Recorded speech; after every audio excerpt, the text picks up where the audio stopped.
In the Mississippi Delta, in the year 1821, there was a plantation whose records ended abruptly. No fire, no flood, no war, just a silence in the ledgers where names should have been. The last entry was written in a hurried hand.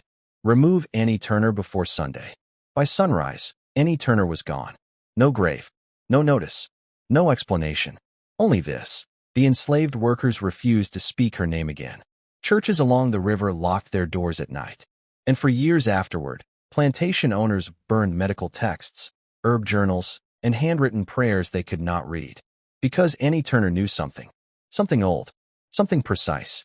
Something that terrified men who believed themselves ordained by God. This is not a story about miracles. It is a story about control. And what happens when the controlled remember who they were before chains. Annie Turner did not arrive on the cottonwood plantation with papers. She arrived with a fever. Purchased at a river auction near Natchez, she was listed only as female, mid-20s, unsuitable for field labor. The trader had complained she asked too many questions and watched people as if she were counting their breaths. Within a month, the fever that brought her there was gone. So was the overseer's infection. Then the cook's blindness began to fade. Then a child, born blue and silent, screamed itself into life beneath Annie's hands. She used no tools the owners recognized. No white doctor was called. No Bible verses spoken aloud. Annie worked with crushed roots, whispered rhythms, and long moments of stillness where she pressed her ear to a patient's chest as if listening for someone else. At night, she scratched symbols into the dirt outside the slave quarters, circles broken by lines, repeated again and again, then erased before sunrise. The enslaved called her auntie. The owners called her dangerous. Because Annie Turner did not ask permission. She healed when healing was not allowed. By 1823, word had spread, not loudly, not openly, but through coughs that vanished, through wounds that closed too cleanly, through women who no longer died in childbirth. Plantation churches took notice. Preachers began delivering sermons about false prophets and the sin of unsanctioned remedies. They warned that Satan often arrived disguised as relief. But Annie never entered a church. She stood outside during services, listening through the walls, her head tilted slightly, as if measuring the weight of every word. One preacher wrote in a private letter, "The woman Turner listens as if she already knows the ending." What frightened them most was not her healing. It was her memory. Annie remembered names that were not hers. She spoke of rivers she had never seen. She described burial rites no one in Mississippi recognized. And when asked how she knew these things, she would say only, "They were taught to me before I was allowed to forget." The first body appeared behind the old cane shed. White. Male. Mid-30s. No wounds. The doctor declared heart failure, but the eyes told another story. Frozen wide. Blood vessels ruptured. Jaw locked as if he had tried to scream without breath. The man had been known for beatings. For withholding food. For breaking fingers to teach discipline. The night before his death, witnesses claimed he had gone looking for Annie Turner. She was found the next morning, kneeling beside the river, washing her hands in silence. When questioned, she said nothing. Not a denial. Not a confession. Just silence. From that day on, plantation owners began meeting without records. Churches exchanged letters they later burned. And Annie Turner was watched constantly. Because something had shifted. The enslaved no longer lowered their eyes when she passed. And the men who believed themselves untouchable began sleeping with lamps lit. And doors locked. And prayers spoken too fast to mean anything. After the first death, Cottonwood Plantation stopped speaking at night. No songs. No whispered prayers. No laughter behind hands. Silence became a rule, not written, but enforced. Overseers walked the quarters after sundown, listening. Not for rebellion. For rhythm. Because Annie Turner worked in rhythms. Those who had seen her heal described it the same way. She would hum. Not a song. Not a melody, but a pattern. A low, measured cadence that settled into the body like a second heartbeat. After the death, the humming stopped. And that frightened them more than anything. Annie still moved among the quarters. Still tended the sick. But now she did it in complete quiet, her mouth closed, her eyes half-lidded, as if listening to something beneath the skin. Owners reported strange occurrences. Oil lamps extinguishing without wind. Horses refusing to cross certain patches of land. Dogs whining at empty doorways. One owner wrote in a letter never mailed, "It is as though the plantation itself has begun to wait. The plantation ledger from 1824 is damaged, not by fire, not by water, but by deliberate removal. Entire pages cut cleanly from the binding. Names excised with surgical precision. Births recorded, but deaths left blank. Illnesses listed without outcomes. Only one name appears repeatedly in the margins, written smaller each time, as if the hand feared being seen. A. Turner. Beside it, symbols no clerk would have known, spirals, broken lines, a mark resembling an eye closed halfway. Historians later claimed the marks were meaningless, but they were wrong. Those symbols appear again, carved faintly into the wood of the old cane shed, etched beneath the pulpit of a nearby church, pressed into the mud near the riverbank where Annie was last seen washing her hands. Someone was trying to map something, or contain it. In the spring of 1825, a special service was announced. All enslaved people were ordered to attend. Attendance was mandatory, absence punishable. The sermon lasted 3 hours. It was not about God. It was about obedience. The preacher spoke of Eve, of forbidden knowledge, of the danger of healing outside divine hierarchy. He warned that some cures were worse than disease, that survival itself could be a sin if achieved through the wrong hands. Annie Turner stood at the back. She did not bow her head. When the preacher declared that no wisdom exists outside what is granted by authority, Annie smiled. Not wide, not mocking, but with recognition, as if she had heard this lie before.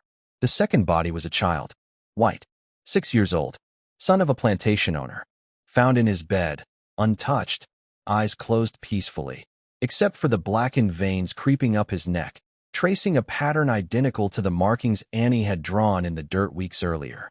Doctors blamed fever. The family blamed God. But the church blamed Annie Turner. That night, a meeting was held without prayer. Men spoke of removal, of transport, of selling her south. But one voice, older, quieter, said what none wanted to hear. She must not be moved. She must be ended. They came for her at night. 6 men, 2 dogs, 1 rope. They found her not in her quarters, but at the river, standing ankle-deep in black water, her dress soaked, her hands raised as if conducting something unseen. The dogs refused to advance. The men later claimed the air felt thick, as if breathing through cloth.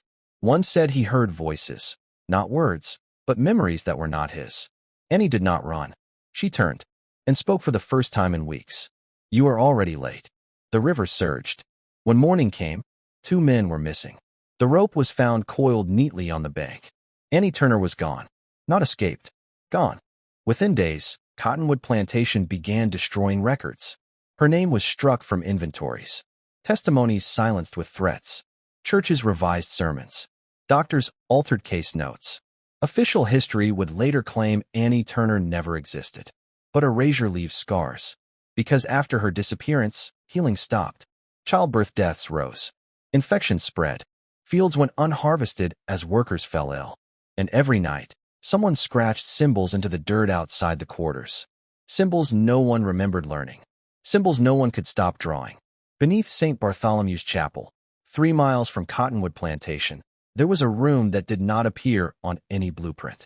No windows, no pews, no cross, just a low ceiling stained by candle smoke and a floor marked with symbols scratched directly into the wood. This room was not used for prayer. It was used for containment. Plantation owners, preachers, and physicians gathered there in secret after Annie Turner's disappearance. They did not speak her name. They referred to her only as the condition. Minutes from one meeting, never meant to survive, record a chilling admission. She has disrupted the ordained order. If knowledge moves freely, authority collapses. They believed Annie Turner had not vanished. They believed she had spread. In desperation, the men attempted a ritual. Not African, not Christian. Something stitched together from half-understood traditions. Biblical verses spoken backward, medical incantations disguised as Latin diagnoses, and symbols lifted directly from Annie's erased marks. They believed they could reclaim control by mimicking her methods without understanding them. The ritual failed. Witnesses later described a pressure in the room, like the air folding inward. Candles bent, flames flattening sideways. One man fainted. Another clawed at his own chest, convinced his heart was being counted. The ritual ended when a physician screamed, "She is listening." From that night forward, the men began to dream the same dream. A river, hands in water, a voice asking calmly, "Who taught you to fear remembering?" In 1827, an orphan house opened downriver. Officially, it was a charitable effort, a place for displaced children, white and black, to be properly guided. Unofficially, it was an experiment. Children were monitored for unusual recoveries, for resistance to illness, for strange drawings, for humming. Those who displayed signs were isolated. One caretaker wrote, "Some of them hum in their sleep. Not tunes, patterns." Several children vanished from the orphan house over the next 5 years. Records list them as transferred. No receiving institutions exist, but travelers along the river reported something else. Small figures standing near the water at dusk, tracing symbols in the mud with bare feet. Waiting. By the 1830s, Annie Turner's name was forbidden. Speaking it brought punishment. Writing it brought interrogation. Remembering it brought fear. And yet, she returned. Not as a person, as a pattern.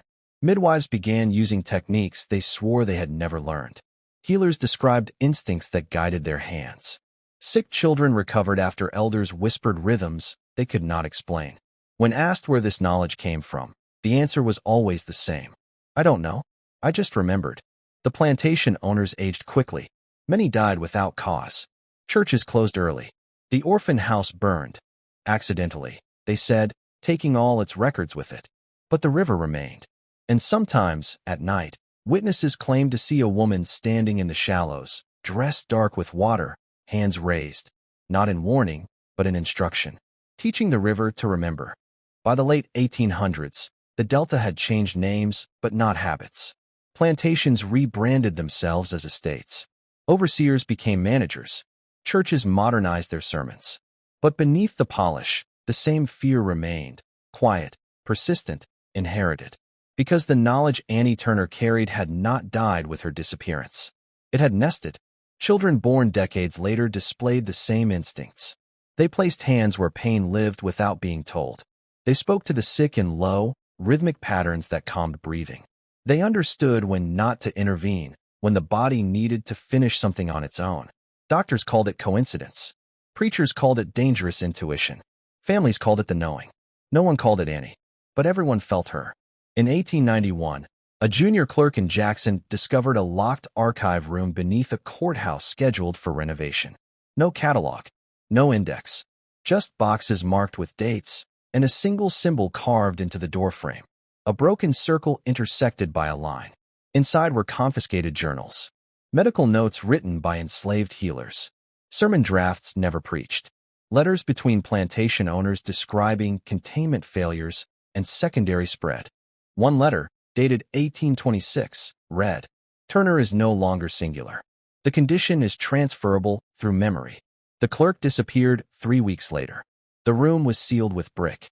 The courthouse blueprints were revised. Official records claim the archive never existed, but fragments leaked, enough to frighten institutions that believed history could be managed. Families learned not to speak of certain things. Grandmothers warned children never to hum near water. Fathers forbade drawing symbols in the dirt. Mothers corrected hand placements instinctively, then stopped themselves, frightened by how natural it felt. Because remembering brought consequences. People who remembered too clearly suffered accidents, lost jobs, were accused of madness. Some were institutionalized for fixations on inherited belief. Asylums recorded patients who claimed to hear rivers speaking in patterns.